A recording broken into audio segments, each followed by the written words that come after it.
Senator Rick Scott introduces bill authorizing use of tariffs to address trade deficits.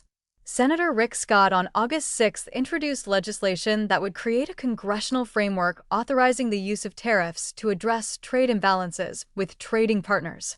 The legislation, dubbed the Trade Deficit Elimination Act, would require the U.S. Trade Representative to identify each year countries with which the United States runs trade deficits and adjust tariffs on their imports to close the gap, in addition to any existing tariffs.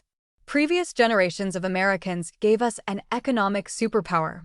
It's our job to preserve what they built and to leave America better than we found it for our children and grandchildren, Scott said in a statement. That means we can't let other countries rip us off. The bill, co-sponsored by Senators Kevin Cramer and Tim Sheehy, would also require the USTR to create a list of countries identified as trade deficit economies and allow the agency to negotiate trade agreements with those countries to address trade imbalances. The USTR would still be required to consult with the House Committee on Ways and Means and the Senate Finance Committee before imposing or modifying any tariffs, according to the full text of the bill.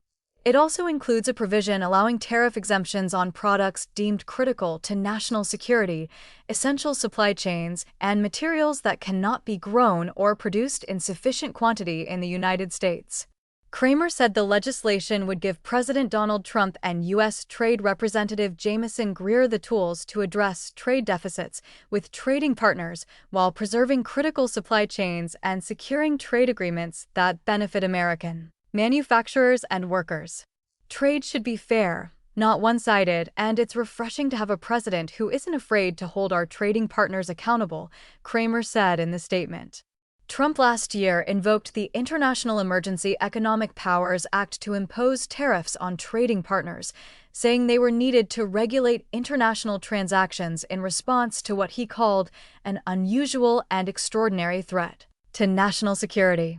The Supreme Court later invalidated the tariffs, finding that the law did not clearly authorize tariffs. The Trump administration has since been looking at alternative legal avenues to address trade imbalances with trading partners. In February, Trump imposed a 10% global tariff through a presidential proclamation invoking Section 122 of the Trade Act of 1974. The tariff took effect on February 24 and expired on July 24.